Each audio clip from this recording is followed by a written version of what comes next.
everyone knows if you were to ask someone about how do you reach financial independence, how do you have a healthy relationship with money in your life? And those things are that you need to not be in debt, and if you are, get rid of it. You need to save and do that automatically. You need to invest, do that automatically.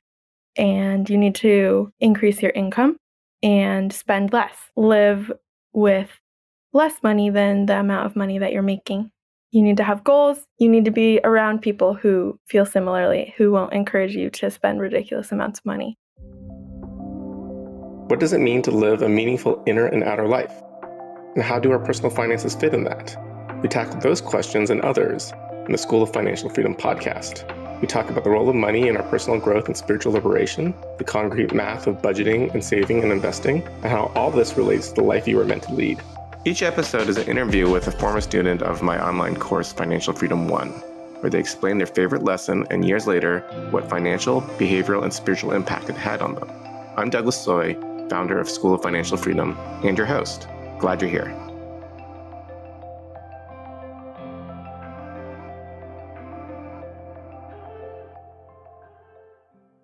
In this episode of the School of Financial Freedom podcast, we're going to talk to Hanna.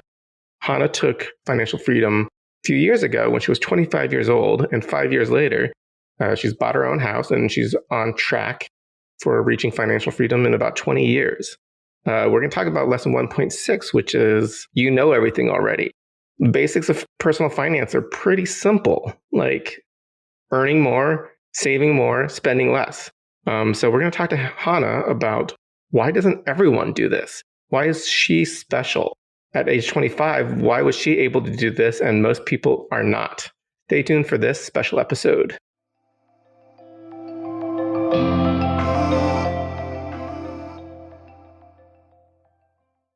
My name is Hanna Dornhorfer. Welcome to the School of Financial Freedom podcast.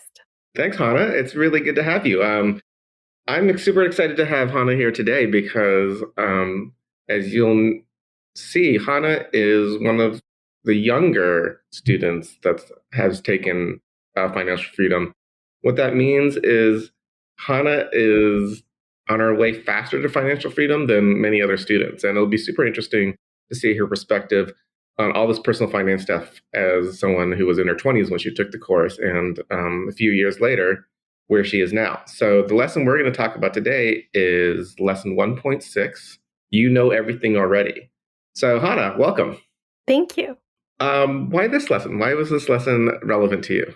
Well, I could have probably picked any of the lessons, but this one in particular is really relevant to me because it feels like the most motivating one in a way, because it says, you know everything already. And it points out everything that we already know, but we're not acting on. It's like one of the most simple lessons. So for me, that's really important because it points out, yes, I know all these things already. And so this is why I need to do them, because bottom line, it's just math. It's the amount of income that I have and the amount of money that I spend. And that's all. Yeah, give the audience a little introduction about yourself, who you are, when you took financial freedom. So I took financial freedom in 2019, almost 5 years ago, right after I traveled down the Grand Canyon on a boat. So super memorable class, and it's wild to think that it's been 5 years since I took it. At the time, I was 3 years post-undergrad graduate, so I had been working full-time for almost 2 years and was very early in my journey of working, earning money, saving, trying to be an adult and learn what that means. And I was drawn to the class because I had always noticed how important money was and knew that I needed to do something about it, but I didn't know how. I didn't have a lot of tools or background knowledge. And so I felt at that time very interested and eager to learn more about everything, and money was one of those things. And I also felt like I didn't have a lot of experience or knowledge, and I wanted to improve that. And I also remember feeling very scared to take the class. And the first time I saw it, I didn't sign up. And then the next time I saw it and I felt scared again, I knew that I needed to take it because I felt scared. And that's something that has always been really important in my life, is to do the thing that feels scary. So a little bit more about me. I am a nature person.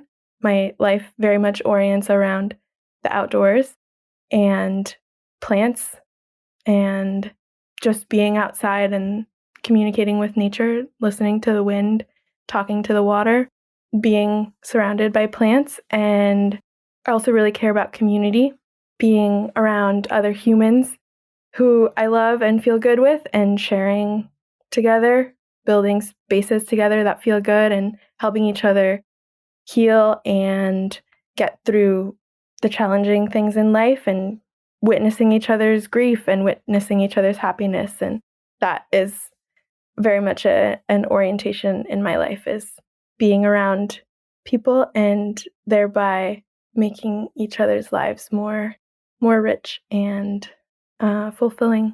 And your career is oriented around the outdoors and around plants, right?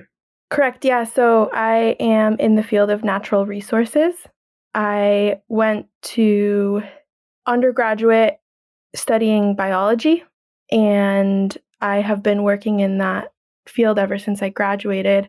However, I am also in the field of communications and public relations and events as well.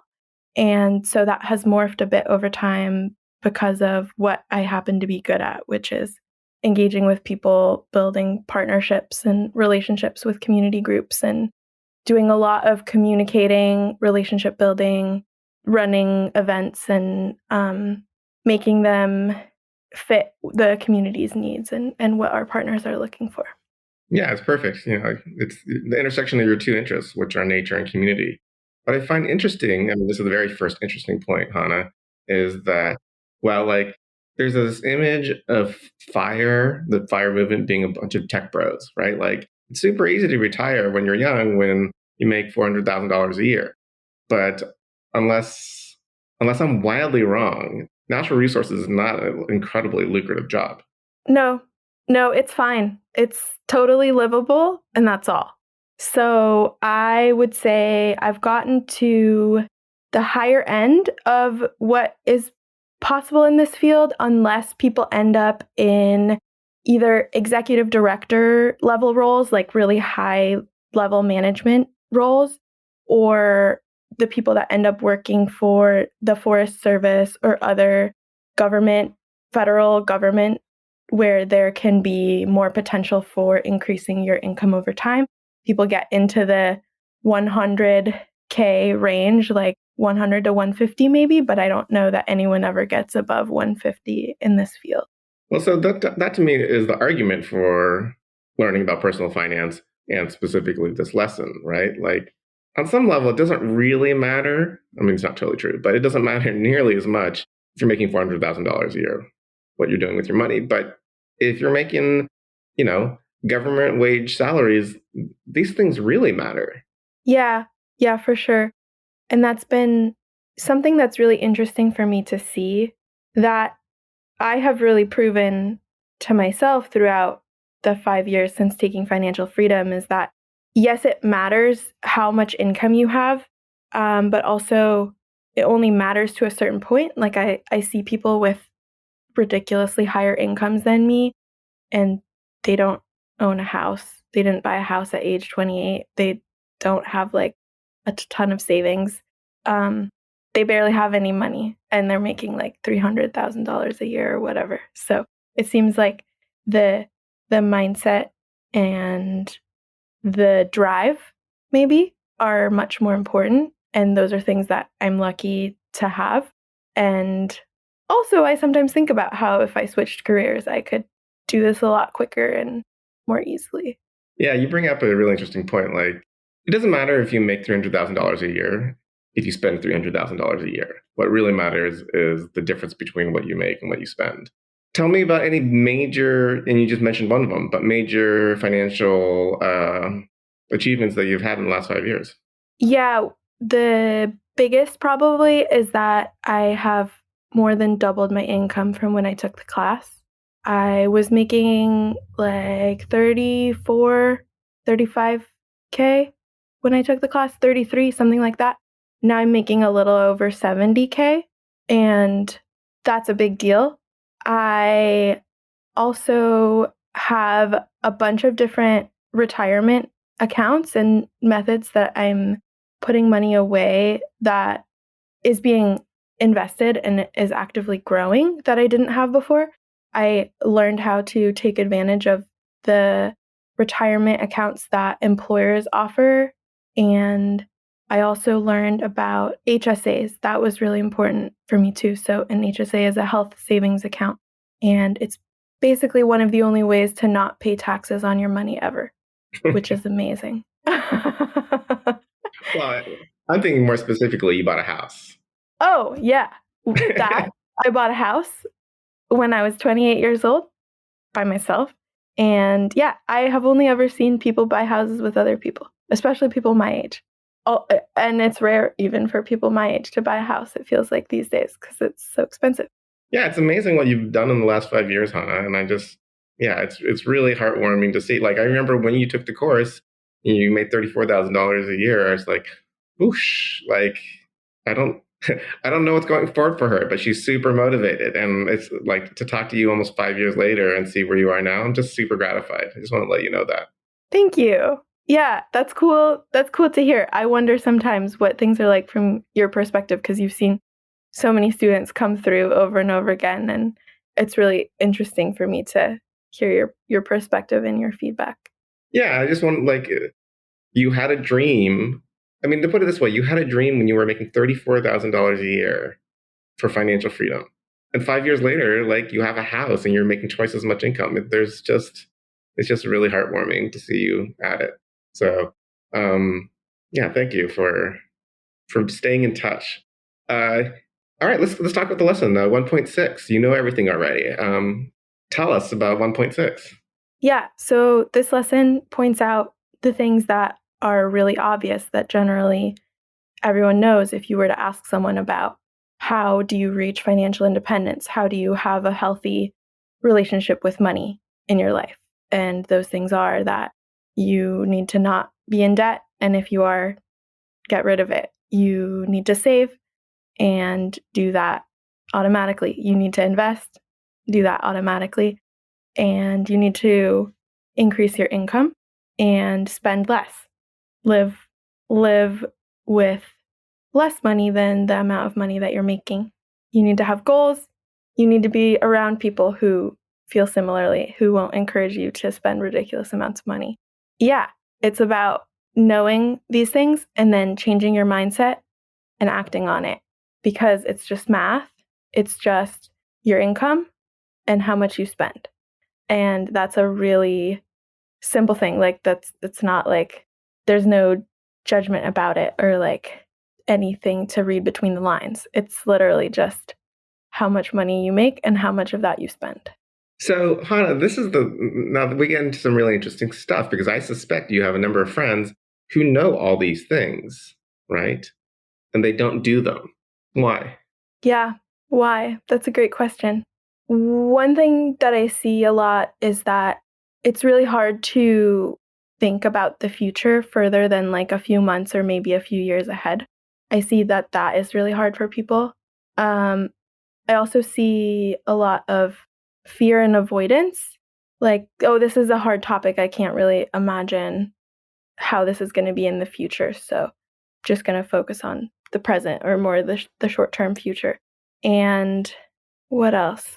Seems like the instant gratification. There's so many products out there. There's so many things that are being marketed to us. So many advertisements and ways that companies are trying to get our money. And they're really, really, really effective. And it's really, really, really hard to resist them. And I fall into that trap sometimes and get something that I don't need and spend money on it. And I see other people just doing that way more than I do, just ordering things and having packages show up like every day. Your point to something that I think is interesting. Do you think in your generation there's a sense of fatalism about the future? Like there's less hope about the future, like climate change or the politics of the country. Do you think that's contributing to people not looking at 10, 30 years down the road because they don't actually think that they'll be there? That's a really interesting question. That must be true because the way it comes up for me is that sometimes I have moments where I think, okay, well, is money even going to be a thing anymore? Like, is all my money going to disappear? Is it even worth saving all of this money because one day I'm not going to have it anymore because there's going to be a giant apocalypse or whatever? And should I just spend it right now instead so I can enjoy it and take advantage of it? So I bet that that's really present, or maybe even more present for other people if that comes up for me. Yeah, it's interesting. I have a friend who's your age who, like, when I asked him about his personal finances and his plan, he said, and I don't know if he's joking or not, but he said, my plan is to die during the climate riots of 2050. So he doesn't have to save, right? But here's the thing, that sort of attitude, at least as long as I've been alive, has always existed. Like in the 1970s, people would say, like, oh, I don't have to save for the future. Like, we're going to be annihilated in a nuclear war between the Soviet Union and the United States. Mm-hmm. And I just feel like, on some level, people are they really banking on annihilation so they don't have to save money? Or is that just an excuse? I think it's, I think maybe part of it is lack of perspective. And in the moment, whatever it is that we're facing always feels huge and scary because we're in the moment and we haven't been to the future. And when we look back on history, we can see, oh yeah, it was really scary during the Cold War and everyone thought that the world was going to get annihilated, but that wasn't really that scary compared to what we're facing now. Or during the world wars, like that wasn't really that scary compared to now. It's really hard to think that people back then were just as afraid as we are now because we know how history turned out and that everything turned out okay and we're still alive. But that's one thing that I think I've taken away from learning history and hearing my parents or grandparents or just people older than me talk about those previous scary times and how scary it was, that it's always been scary to be alive and to look at the future. And that seems like it's never going to change. And yeah, it can feel like, oh, impending climate doom is way worse than anything humanity has ever faced. And also, I don't know, it's just another scary thing that's an excuse to not take action right now. Do you have friends that are angry at you that you're doing all these things and they're not doing these things? I don't think so. At least not that I know of. Okay. I'm lucky to have very supportive friends. Do they look at you and want to do the things that you're doing? Yeah, I'm pretty lucky in that the people that I'm closest to, we all tend to have pretty similar mindsets and be working on really similar goals and similar things. And a number of people own houses at this point and have been doing that like with their significant other, with their family, and are also trying to live communally and share. And so I think because we're all so community minded, that comes up less because we see each other's strengths and how we can support each other by sharing. So maybe some people think that, and I don't know, or maybe coworkers do. Well, it's interesting because you're pointing out to one of the pieces of the lesson, which is, the lesson says, that you need to hang out with other people who care about money or are wise with money. Um, there's this general belief that you're the 5 people you spend the most time with. And it seems like, because that's what creates culture, right? Like when you hang out with people that have similar values, it reinforces the values for all of you. Yeah, that's so true. And that I think has been a really important thing that I've learned over time as well, is that it really matters who I spend time with, and I have control over that. That's in my power to choose who I spend time with. And if that person is a chaotic drama person, there's going to be more chaos and drama in my life. And that's an example of something that I've chosen to not do. Any other particular points in this lesson you want to bring up?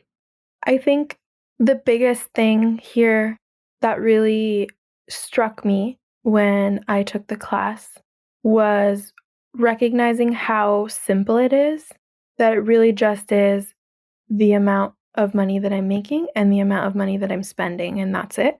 And that I can lower my spending to a certain point, but at some point I can't really get any lower. There's like a certain amount of money that I need to spend to live, and the amount of money that I save by making my life significantly harder isn't really worth it. And I have had that tendency in the past, being a very frugally minded person, to only buy the cheap food and just eat rice and beans, or like turn all the lights out and like barely have heat and just be really cold all the time. Other things like that save nominal amounts of money but don't actually lower my spending that much.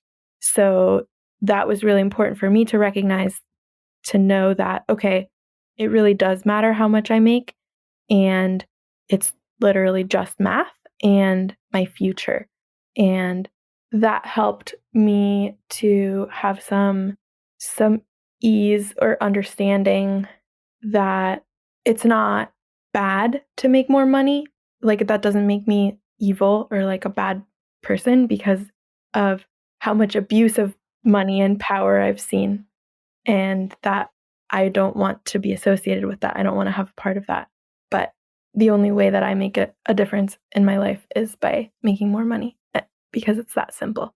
Yeah, I think there are a lot of anti-wealth messages out there in the world. And I think, when people hear the idea of someone being wealthy, they actually think of like a billionaire, right? Like someone who's just like throwing cash around and taking advantage of other people. But I think this goes to the lesson that we go to later, which is lagom, like enoughness, right? Like having enough wealth is actually, I think, pretty important, right? Like having enough wealth is better than having too much wealth, and definitely better than having too little wealth. Like having enough to be able to support yourself and your future self is just one of the basic elements of life. Yeah. And there's a lot that we need to get over too, because some of us believe that we're not allowed to have enough, or that being comfortable is not in our right.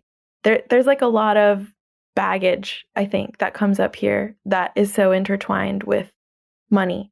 And that was another of my biggest takeaways from the course, is that it's not just a class about money and finances. It's a class about everything, literally everything, because it's all connected. And if we don't face our inner demons that tell us you're not allowed to be happy, you're not allowed to have enough, like you're not allowed to be loved, then yeah, we're not ever going to make enough money to take care of ourselves in the future or make decisions that are going to benefit us in the future, because we have this internal voice or this internal narrative that is maybe the result of childhood trauma or whatever it might be. And so for me, just to learn that it's all related and it's all connected gives me so much motivation to keep doing that work and finding my edges and working on them, because it benefits me in a holistic way.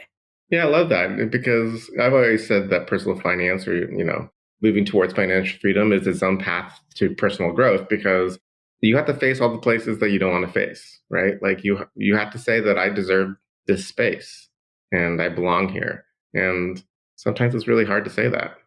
Yeah, and then doing the financial stuff is actually just a very concrete way to take care of yourself. Like one of the things I think about is basic financial care is self-care. Let's get concrete. Talk about how you were able to buy a house at age 26, 28, 28. Yeah. The most base reason is that I saved most of my money when I started working full time. So after graduating college, I worked part time and seasonal for a little over a year, not quite a year and a half, and was just barely making enough to pay for rent and everything. So paycheck to paycheck, essentially. And as soon as I started to have a full-time income, I didn't change anything about the way that I was living. And so the money just started to accumulate in my bank account. And that was pretty satisfying for me to watch. So that also contributed, is that it was cool to watch that number grow. then as I would get raises at work, and then I switched jobs and started making a lot more, stopped working at a nonprofit, and it just kept growing. And so that enabled me to be able to have a down payment and to be able to think about having a mortgage payment. Amazing. And one of the things that I hear in your story is this idea that and this is why starting young is so good, because if you're able to learn this stuff when you don't have a lot of expenses, um, and you bank all your future raises as your savings rate instead of quote raising your standard of living, it's so much easier. What a lot of times what happens is when people learn their stuff in their 40s, their quote standard of living has raised, right, like through the hedonic treadmill. So what they think is necessary to be happy is so much higher than when they were 25. And since you started at when you were 25, your level of expenses is just a lot lower. Yeah, that's really true. I've seen those little comforts and little things that people start to get used to that they don't really want to give up anymore. And that reminds me there's another couple reasons that I was able to save so much of my income even when I was only making 30K a year, that I prioritized living in community and in shared spaces. And so for years, my rent was about $400 a month for probably 7 years, $400 a month. And then I don't know, 50 in utilities or something. So tiny compared to most other people, like probably 50% less than what most people were paying. And I have just always prioritized wanting to work it out with people and wanting to live together and do the hard work of figuring out how to share or how to work through differences or how to compromise. That's one of my priorities and my values. And so I have never been driven to some of the higher spending, more expensive things that other people do, is living alone, having like a studio apartment or one bedroom. Housing is usually the biggest ticket item in everyone's monthly expenses. And that has been really consistently low for me over the years. The other thing is that I've never wanted to own a car. I feel very resistant to owning a car and very motivated to get around on my bike. And so that's another thing that I have always done. And another huge savings every month is not having a car payment, repairs, gas, all of those expenses. And that's huge, especially because I've noticed that often people's cars tend to match their identity and maybe use a ton of gas because it matches their identity instead of getting whatever is the cheapest or is going to need the least repairs. And I've seen a friend put tons and tons and tons of money into this car that just kept needing repairs. It's just like a sink of money, but they kept doing it. So other two key things for me in saving money is the housing and the car. Yeah, housing and transportation are the two largest slices of a person's budget. So if you have those things nailed down, everything else becomes easier. And to be clear, you bought a house and you share the house, right? Right. Yeah. And that's also really important to me. I was living alone in the house for a few months here and there. It would always feel really weird. I would feel like luxurious, like I have all this space and it's all mine. And that's so weird and unnatural and feels like I'm taking way more than I need. And that feels bad. Like I should be sharing. But even those times where I didn't have housemates, because it is really hard to find housemates and to figure out a good fit, that takes a lot of work and some luck. When I was living alone, I was always doing Airbnb. So at least having one bedroom that people could come and stay. And if I was out of town, I would Airbnb the whole house. And so rent out the entire thing for a weekend. And so that is a way that I can also share what I have, share my resources, and lower my monthly expenses. But right now you live with friends, right? Yes. and living with friends is just part of that value you have around community. Yeah, exactly. It's very much core to what is important to me. And so buying a house was part of that as well. Not only did I want to buy a house so that I didn't have my monthly rent payments go to someone else anymore, like money down the drain. I wanted them to be an investment for me to come back to me. But also, I wanted to be able to have a space that I could share with people, that I could offer at a reduced rate to BIPOC people in the community, to be able to have a space to offer if someone suddenly needed a place, to be able to have a space that I couldn't get kicked out of because someone changed their mind. And so that was very much a community oriented decision for me as well. All right, so Hanna, generally, what is your vision for your financial freedom when you get there? Do you actually have a crossover intended date? I don't have a date. That's something that I could spend some time looking into. My vision is to spend more time doing the things that feel good and that bring me joy, and then stopping when I'm tired instead of doing them for 40 hours a week and having a really long commute. So, my vision is to keep doing a lot of what I'm already doing. I'm actually really lucky in that there's not a lot that I want to change about my life. I don't have a really different dream or goal for the future. I very much want the same of what I've been doing.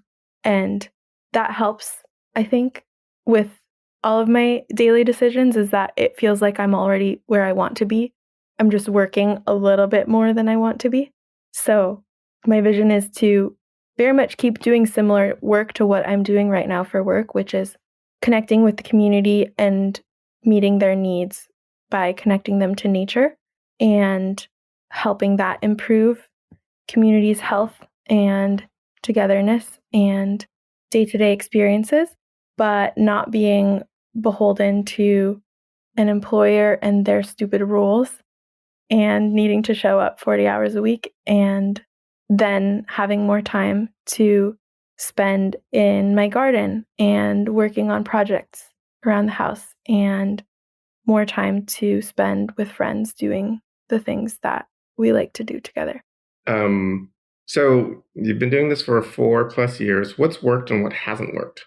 Yeah, so trying to increase my income, that has worked and been very satisfying. It has worked to have retirement accounts and put money into them, to learn more about retirement accounts and investing, and keep doing that, focusing on that. Getting an HSA has been really helpful. Another thing that I learned in the class that has really worked for me is to make sure that I have an identity that is separate from my job, and that I don't identify myself through work, and that it's something that I go do because I get paid, and that's all. And anything else that comes from it is a bonus, but I just need it to get paid. And I have a really rich and fulfilling life outside of it.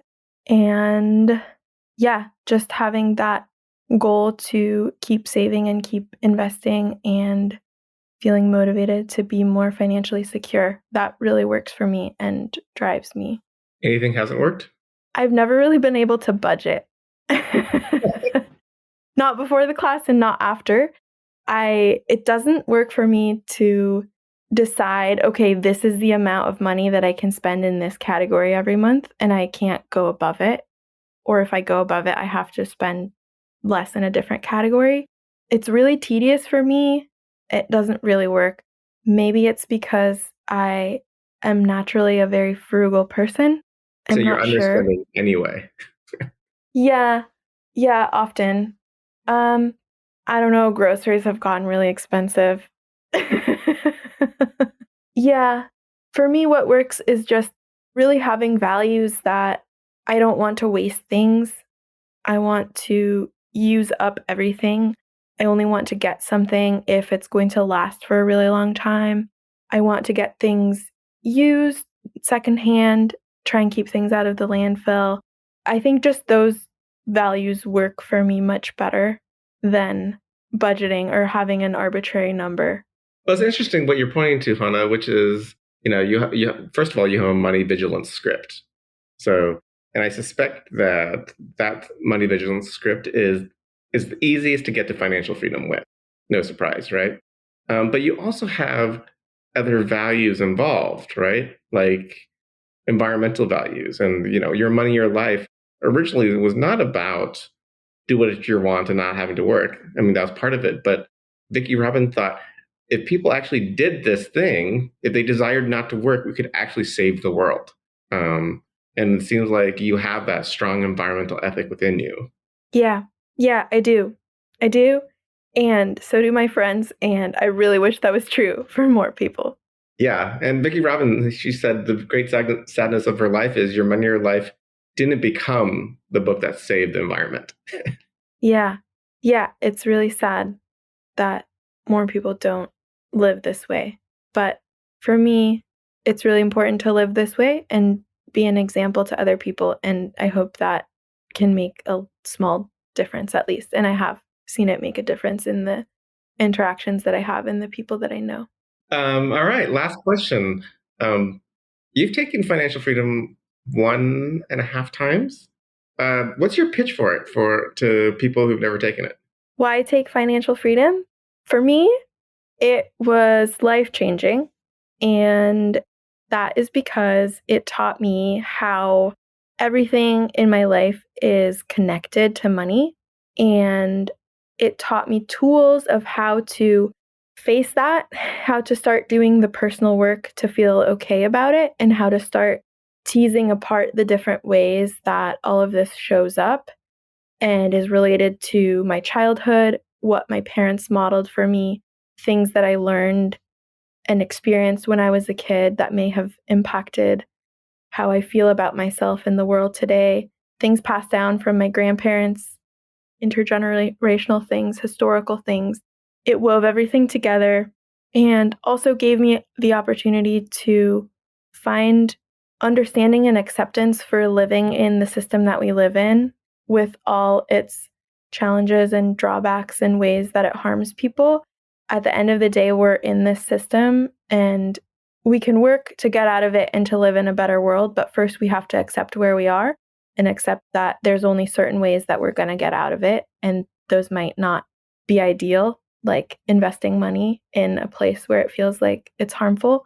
But that's the first step to making a change and doing something different. So for me, it was a really core foundation to recognizing things I already knew, learning things that I didn't, and giving me a backbone to feel empowered to work on this stuff and actually make a difference in the long run for myself and for my community.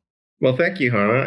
It's super gratifying to talk to you 5 years later and see where you're at and see where paying attention to your money has actually really gotten you places. As I said, when you started this, it's like, I don't know how she's going to do it, but you've done it. So I'm, again, super gratified to talk to you 5 years later. Yeah, likewise. Thanks for continuing to reach out and continuing to share your mindset and your lessons and your words with everyone. I really value the newsletter that you send and how you keep doing cool projects and sharing, and you keep doing what works and you don't do what doesn't work. And that's really inspiring for me and really cool for me to know that there's someone else out there with similar mindset and values who's going to keep sharing this stuff with as many people as he can. And I'm going to do that too in my own way. And I feel like together we're definitely having a butterfly effect, a ripple effect, and changing. Well, Hanna, when you people pass over, maybe I'll just pass over Financial Freedom 1 to you, and then you can teach it from there. Okay, I'll think about that. Hanna, thank you so much for being on the School of Financial Freedom podcast. Thank you for having me, Douglas. Thank you for tuning in to the School of Financial Freedom podcast, where we ask, what does it mean to live a meaningful inner and outer life? And how do our personal finances fit into that? We hope you enjoyed this episode and it helps you live with an increasing sense of empowerment, integrity, and agency in the world. For more information, resources, and to re-listen to this or any past episodes, visit our website at schoolofinancialfreedom.com. There you can find out when the next cohort of Financial Freedom 1, the online course is. If you've enjoyed today's show, please consider leaving us a review, as it helps more people find us and join our community of people interested in the intersection of money and personal and spiritual growth. I'm Douglas Soy, founder of the School of Financial Freedom. You can also find me on Substack, where you can subscribe to my popular newsletter, Money and Meaning. I also love hearing from readers and listeners, so write me at www.douglassoy.com. I'm grateful that you listened, and I hope that this episode has given you hope and insight into taking control of your finances to live the life you want.